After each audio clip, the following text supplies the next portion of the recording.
मन मंदिरा गजर भक्तीचा.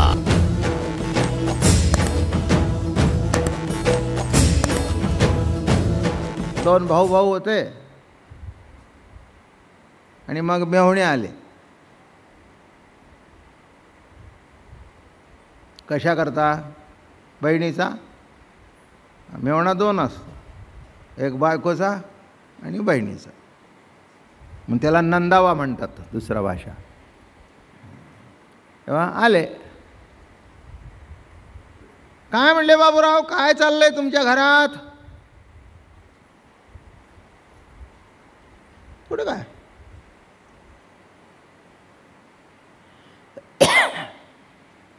अहो नाही, मी मुद्दाम तुम्हाला दोन शब्द बोलायला आलोय. ते म्हणले कशाबद्दल? नाही, दोन शब्द कशाबद्दल बोलताय? नाही म्हणले, मी ऐकलं तुमच्यात फाटाफूट. कुणी सांगितली? आमच्याकडे फाटाही नाही आणि फुटही नाही, म्हणून 4 फूट लांब राहा.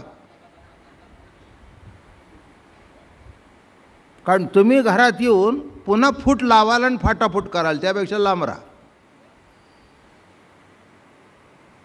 फाटाफूट असेल तर तुमचं माप घ्या आणि शब्द वापरा, नाही तर कशाला डोक्यात भिलवताय?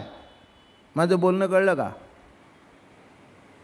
हां, काय काही कळायला माणसं नको ती डोक्यात घालून देतात बरं का. का ग मी आले तर तुझी सासू गप्प बसली होती, अशीच असते का तुझ्याशी? झालं, घातला. त्याला मराठी भाषा म्हणतात डोक्यात किडा घातला. आता बरोबर कळलं ना तुम्हाला? काही काही मराठी भाषेतले शब्द फार चांगले आहेत, शब्दप्रयोग फार सुंदर आहे. म्हणजे नको तो किडा वळवळायला लागला. आधी तर उवा असतातच.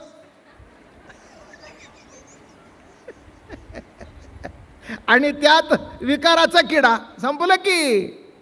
हां म्हणली, बरोबर आहे, अगदी तुझं म्हणणं बरोबर आहे. मुलगी आल्यानंतर तोंड भरून बोलते, मी आलं की गप्प बसते. झालं. आता ही 1 महिन्यापूर्वी आली आहे, नातं निराळं आहे. अजून तू सून आहेस, काही वर्ष काढ, मुलगी हो, म्हणजे प्रश्न मिटेल. काय आल्याबरोबर का तुझ्या गळ्यात गळा घालून फिरणार आहे का? नाही. हां, जरा समजून घे. तसं जिथे विक्षेप असेल तिथे शब्द, विक्षेपच नाही तिथे शब्द वापरायची गरज काय? वापरलं तर बिघाड होईल, म्हणून शब्दखंडन.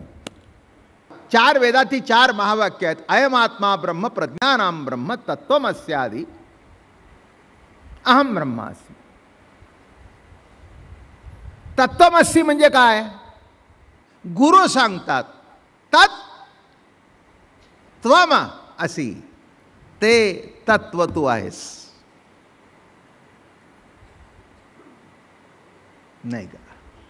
ज्ञानेश्वर महाराज म्हणाले आहेतच तर सांगायची गरज काय? उडाला. नाही का?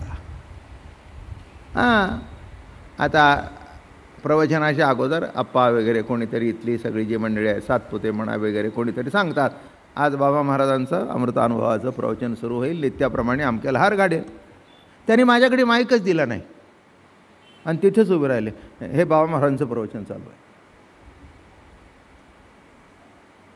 अहो कळलं का? हे बाबा महाराज बसले, त्यांचं प्रवचन चालू आहे. 5 मिनटं झाल्यावर माणसं म्हणली, अहो आप्पा सोडा की माईक आता. आता बाद झालं ना. अहो आता काय, इतक्या वर्षी आम्ही ऐकतोय. पहिलं प्रवचन ऐकलं तेव्हा आमचे केस काळे होते, आता पांढरे झाले 26 वर्षात. हां, सुरुवातीला सांगितलं ठीक आहे, तसं ते तत्व तू आहे हे म्हणण्याची गरज आहे, आहेच म्हणण्याची गरज नाही. बघा ज्ञानेश्वर महाराज कुठपर्यंत जाऊन पोचतात. आणि पुढची गंमत आहे बघा. आता काय, शिष्याने म्हणायचं नाही तत्त्वमसी, नाही, गुरु म्हणतात तत्त्वमसी, शिष्य म्हणतो होय महाराज आपण म्हणता ते खरं आहे, अहम ब्रह्मास्मि, ते तत्व मी आहे. म्हणजे किती लांबलं सगळे. ते म्हणले अहम आला ना मागे संपलं. काय म्हटलं मी?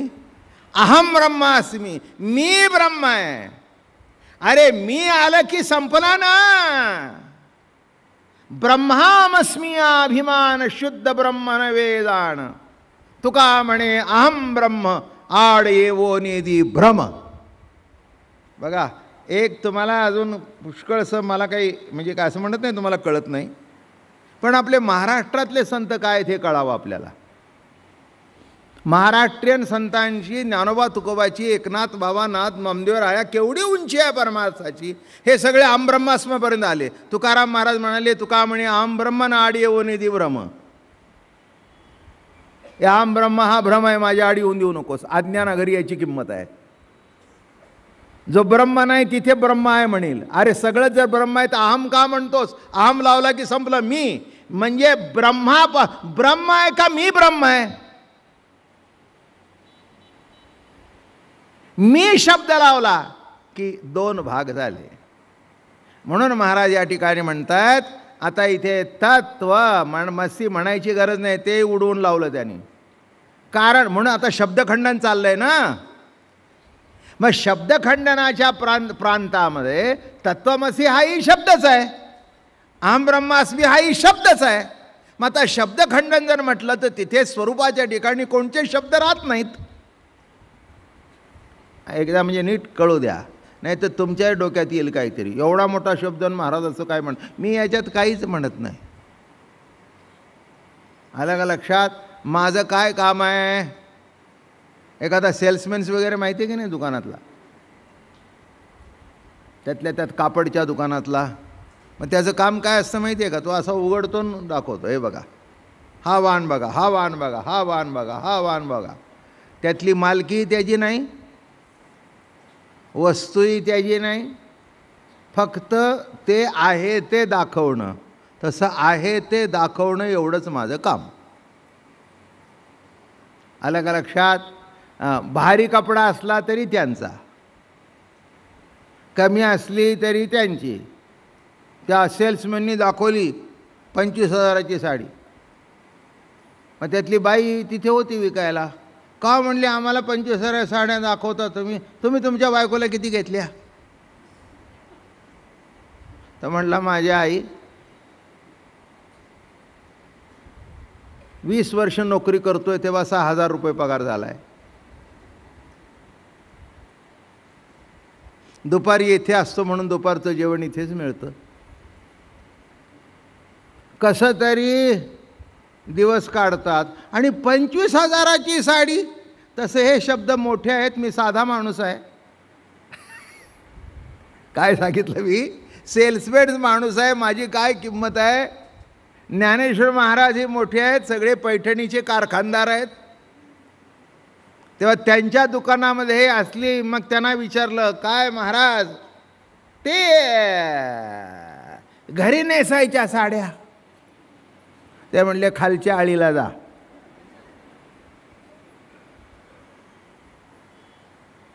इथे आमच्याकडे 1000च्या खाली साडी नाही. काय? तसं इथे अमृतानुभव चालू आहे. इथे फक्त चिदविलास आहे. बद्धन मुक्त हे असल्या 5 आणि 10 रुपयाच्या साड्या बिलकुल नाही. घ्यायची असेल तर पैठणी मिळेल, बस उधार घेऊन जा. इतके आम्ही उदार आहोत.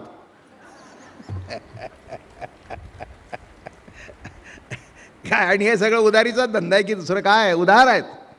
संत किती दयाळ हाती दिदला गोपाळ. संत हे अत्यंत दयाळ आहेत. दयाळ होते म्हणून हे मराठीमध्ये वाङ्मय झालं. कळलं का तुम्हाला? संत जर दयाळ नसते तर प्राकृत भाषेमध्ये एवढा अलौकिक ग्रंथ झालाच नसता. आणि म्हणून आता शब्दाबद्दल एवढं बोलले, इथे शास्त्र अमकं तमकं सगळं घडून पडतं.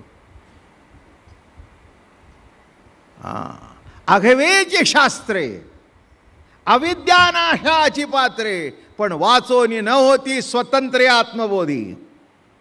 हे जे सगळे आहेत ना शास्त्र, हे फक्त अज्ञान विज्ञान एवढं, ह्याच्यापेक्षा पुढचे त्यांचं काही नाही. त्यांचं काम नाही आहे. ते विशिष्ट लेवलपर्यंत आहे, ह्याच्या पुढे त्याचं काम नाही. आघवेची शास्त्रे, जगात जेवढी जेवढी शास्त्र आहेत ती फार तर फार अज्ञानापर्यंत नेतील. म्हणजे नाही आणि नेतील. कळलं का तुम्हाला?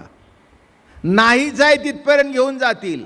हां, पण आत्मबोध दर्शन करण्याकरता यांच्याकडे ताकद नाही. कारण का? ज्ञानी आहे तो अज्ञानी आहे, अज्ञानी आहे तो ज्ञानी आहे. ज्ञान अज्ञानाच्या घोटाळ्यात अडकलेत. आणि असा असताना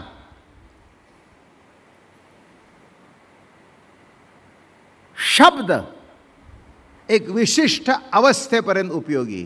म्हणून सुरुवात पहिली होवी अशी आहे, बाप उपयोगी वस्तू शब्दू स्मरणदाणी प्रसिद्धू अमृताचा विशदू आरसा नव्हे. मागील प्रसंगे करून केले सच्चिदानंद कथन आत्मा शब्दातीत पूर्ण त्रिपाद रहित.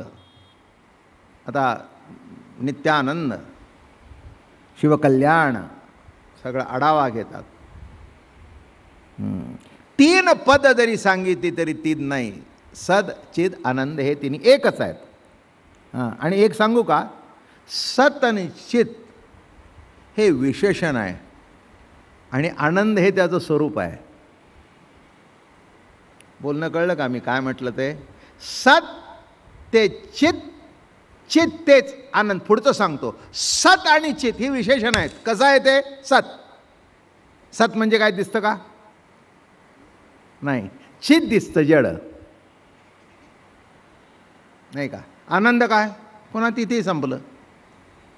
म्हणून मूळ जो आनंद नित्यानंद रूप परमात्मा आहे, असा जो आनंद स्वरूप परमात्मा आहे त्याची ही विशेषण आहेत.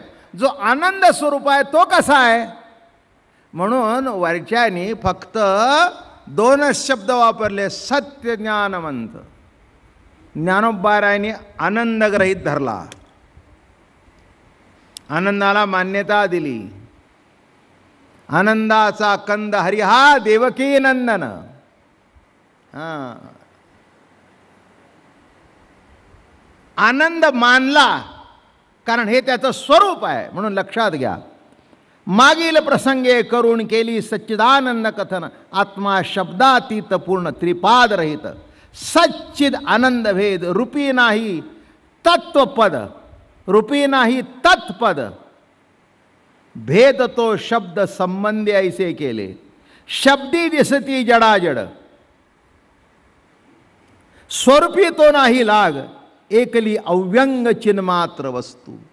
अव्यंग, अव्यंग म्हणजे पुन्हा पुन्हा सांगायची पाळी आली. असत नव्हे ते सत, जड नव्हे ते चित. हे अव्यंग आहे, हे व्यंग आहे. असं सांगायची गरज काय? हे नव्हे तो. कशाचा आधार घेऊन त्याला दाखवण्याची गरज नाही. एक वेदांत शास्त्रामध्ये ढाळी चंद्रमा न्याय आहे. जे ढाळी चंद्रमा न्याय म्हणजे काय? लहान मुलाला दाखवताना तुला चंद्र दिसतोय का? नाही रे, बघ ती कोर कोर तोर त्या ढाळीच्या तिथे बघ. म्हणजे ढाळीच्या आधाराने चंद्र दाखवायचा. कळलं का तुम्हाला? मन मंदिरा गजर भक्तीचा.